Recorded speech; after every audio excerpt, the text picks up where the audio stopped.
এই ভিডিওতে প্রদর্শিত গল্প, চরিত্র ও ঘটনাবলী সম্পূর্ণই কাল্পনিক। এর সাথে বাস্তব জীবনের কোনো ব্যক্তি, স্থান বা ঘটনার মিল শুধুমাত্র কাকতালীয়। এই ভিডিওটি শুধুমাত্র বিনোদনের উদ্দেশ্যে তৈরি করা হয়েছে।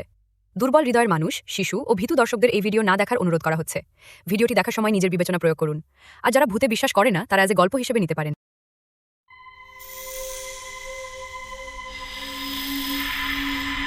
পশ্চিমবঙ্গের এক প্রত্যন্ত জেলার ছোট্ট রেল স্টেশন। নামটা আজও বলতে ভয় লাগে, কারণ ওই স্টেশনের নাম শুনলেই আজও আমার শরীর ঠান্ডা হয়ে যায়। আমি তখন একটি বেসরকারি কোম্পানিতে কাজ করি। কাজের সূত্রে প্রায় রাত করে বাড়ি ফিরতে হতো। সেদিনও তাই হয়েছিল। শেষ ট্রেন ধরার জন্য আমাকে যেতে হয় সেই নির্জন স্টেশনে। রাত প্রায় 11:30। চারদিকে অদ্ভুত নীরবতা, শুধু ঝিঁঝি পোকার আওয়াজ আর দূরে কুকুরের ডাক। স্টেশনে তখন আমি ছাড়া আর মাত্র 2-1 লোক। টিকিট কাউন্টার বন্ধ, শুধু একটি হলুদ আলো জ্বলছিল প্ল্যাটফর্মের মাথায়। আমি বেঞ্চে বসে ট্রেনের অপেক্ষা করছিলাম। ঠিক তখনই লক্ষ্য করলাম আমার সামনে একজন মহিলা বসে আছে। সাদা শাড়ি, চুলগুলো এলোমেলোভাবে সামনে ঝুলে পড়েছে। মুখটা ঠিক বোঝা যাচ্ছিল না। প্রথমে খুব একটা গুরুত্ব দিইনি, ভাবলাম হয়তো অন্য কোনো যাত্রী। কিছুক্ষণ পর মহিলা ধীরে ধীরে আমার দিকে মুখ ঘুরিয়ে বলল, এই ট্রেনটা কি শহরের দিকে যাবে? তার গলার স্বরটা অদ্ভুত, যেন অনেক দূর থেকে আসছে। আমি বললাম, হ্যাঁ যাবে। সে আর কিছু বলল না, শুধু তাকিয়ে রইল আমার দিকে। তার চোখ দুটো অস্বাভাবিকভাবে বড় আর একদম স্থির। কিছুক্ষণ পর ট্রেন এলো। আমরা দুজনেই উঠলাম একই কামরায়। আশ্চর্যের বিষয়, পুরো কামরায় তখন শুধু আমরা দুজন। ট্রেন ছাড়তেই মহিলা জানলার ধারে বসে পড়ল। আমি নিজের ফোন বের করে সময় কাটাতে লাগলাম। হঠাৎ অনুভব করলাম সে আমাকে এক দৃষ্টে তাকিয়ে আছে। আমি অস্বস্তি বোধ করে বললাম, কিছু বলবেন? সে খুব আস্তে করে বলল, আপনি কি আমাকে এখানে নামিয়ে দেবেন? আমি অবাক হয়ে বললাম, এখানে তো কোনো স্টেশন নেই। সে তখন জানলার বাইরে তাকিয়ে মৃদু হেসে বলল, এখানেই আমার বাড়ি। আমি জানলার বাইরে তাকিয়ে দেখলাম চারদিকে শুধু ঘন জঙ্গল আর অন্ধকার। কোথাও কোনো আলো নেই, কোনো বাড়ি নেই। হঠাৎ আমার বুকের মধ্যে কেমন যেন ধক করে উঠল। আমি বললাম, এখানে তো কিছুই নেই। সে এবার আমার দিকে ঘুরে তাকালো। এইবার আমি তার মুখটা পরিষ্কার দেখতে পেলাম। তার মুখের অর্ধেকটা যেন পুড়ে যাওয়া। আলো জ্বলার পর দেখি সে আর নেই, সিটটা ফাঁকা। আমি দৌড়ে গিয়ে দরজার কাছে দাঁড়ালাম। ট্রেন তখন আবার চলতে শুরু করেছে, কিন্তু বাইরে শুধু অন্ধকার আর গাছপালা। সেদিন রাতটা কোনোভাবে কাটালাম। পরদিন সাহস করে স্টেশনের এক চায়ের দোকানদারকে সব বললাম। সে আমার কথা শুনে ফ্যাকাশে হয়ে গেল। বলল, আপনি কি সাদা শাড়ি পরা একজন মহিলাকে দেখেছেন? আমি মাথা নাড়লাম। সে বলল, 5 বছর আগে ওই জায়গায় একটা অ্যাক্সিডেন্ট হয়েছিল। এক মহিলা ট্রেন থেকে পড়ে গিয়ে মারা যায়। তার বাড়ি ছিল ওই জঙ্গলের পাশেই। লোকজন বলে সে আজও শেষ ট্রেনে বাড়ি ফেরে। আজও আমি রাতে ট্রেনে উঠলে জানলার ধারে তাকাতে সাহস পাই না, কারণ যদি আবার সে এসে বসে। তো বন্ধুরা, এই ছিল আমাদের প্রথম গল্প। যদি ভালো লেগে থাকে তাহলে অবশ্যই একটা লাইক করে দেবেন আর কমেন্ট করতে ভুলবেন না। চলুন দ্বিতীয় গল্পটি শুরু করি।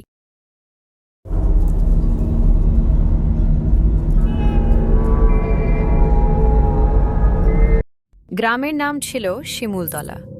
গ্রামের শেষ প্রান্তে বাঁশঝাড় আর পুরনো কবরস্থানের মাঝখানে দাঁড়িয়েছিল একটি ভাঙাচোরা বিশাল বাড়ি।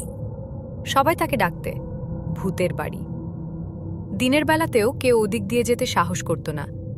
সন্ধ্যা নামলেই জানলাগুলো থেকে নাকি আলো জ্বলত, অথচ বাড়িটা ছিল বহু বছর ধরে পরিত্যক্ত। আমি তখন কলেজে পড়ি। ছুটিতে মামার বাড়ি এসেছি এই গ্রামে। প্রথম দিনই গ্রামের ছেলেরা আমাকে বলল, দাদা ওই বাড়ির ধারে যেও না, ওখানে যা থাকে ভালো কিছু না। আমি এসব কথায় খুব একটা বিশ্বাস করতাম না।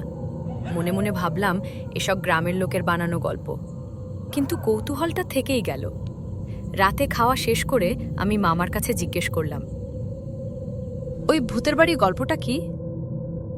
মামা মুখটা গম্ভীর করে বললেন, আজ থেকে প্রায় 40 বছর আগে ওই বাড়িতে এক জমিদার থাকত। তার স্ত্রী আর ছোট মেয়েটাকে এক রাতে কেউ নৃশংসভাবে খুন করে। পরদিন সকালে জমিদারকে ঝুলন্ত অবস্থায় পাওয়া যায়। তারপর থেকে বাড়িটা খালি, কেউ থাকতে গেলে বেশি দিন টেকে না। সেদিন রাতে ঘুম আসছিল না। জানলার বাইরে ঝিঝি পোকার ডাক, দূরে কুকুরের কান্নার মতো শব্দ। হঠাৎ মনে হলো দূরে কোথাও একটা মৃদু আলো জ্বলছে। আমি জানলা দিয়ে তাকিয়ে দেখলাম সেটা ওই ভূতের বাড়ির দিক থেকেই আসছে। পরদিন বিকেলে কৌতূহল সামলাতে না পেরে আমি একাই বেরিয়ে পড়লাম। বাড়িটার সামনে পৌঁছে গা শিউরে উঠল। বিশাল লোহার গেটটা আধ খোলা, চারপাশে আগাছা, দেওয়ালে শ্যাওলা। ভেতরে ঢুকতেই একটা ঠান্ডা স্রোত যেন শরীর ছুঁয়ে গেল। কেউ আছে? জোরে বললাম। কোনো উত্তর নেই। ঘরের ভেতরে ঢুকে দেখি আসবাবপত্র সব ধুলোয় ঢাকা। হঠাৎ টুপ টুপ শব্দ, যেন কোথাও থেকে জল পড়ছে। শব্দটা অনুসরণ করে ওপরে উঠে গেলাম। একটা ঘরের দরজা আধ খোলা। ভেতরে ঢুকতেই বুকটা কেঁপে উঠল। মেঝের মাঝখানে একটা পুরনো দোলনা, আর দোলনাটা নিজে নিজেই দুলছে। আমি পিছিয়ে আসতে যাব, ঠিক তখনই কানে ভেসে এলো একটা শিশুর হাসি। চারপাশে তাকালাম, কাউকে দেখা যাচ্ছে না। হঠাৎ আয়নার দিকে চোখ পড়ল। আয়নায় আমার পেছনে একটা ছোট মেয়ে দাঁড়িয়ে, সাদা জামা, চুল মুখ ঢেকে রেখেছে। আমি ঘুরে তাকালাম, কেউ নেই। আবার আয়নায় তাকাতেই দেখলাম সে এবার আমার আরও কাছে। হঠাৎ সে ফিসফিস করে বলল, তুমি কেন এসেছ? আমার গলা শুকিয়ে গেল, পা দুটো যেন জমে গেছে। আমি দৌড়ে সিঁড়ির দিকে ছুটলাম, কিন্তু সিঁড়ি যেন শেষই হচ্ছে না। চারদিকে হঠাৎ করে আলো নিভে গেল। চারপাশ থেকে ভেসে আসতে লাগলো কান্নার শব্দ, চিৎকার আর অদ্ভুত হাসি। হঠাৎ কেউ আমার হাত ধরে টান দিল। আমি চিৎকার করে চোখ বন্ধ করে ফেললাম। দাদা, দাদা!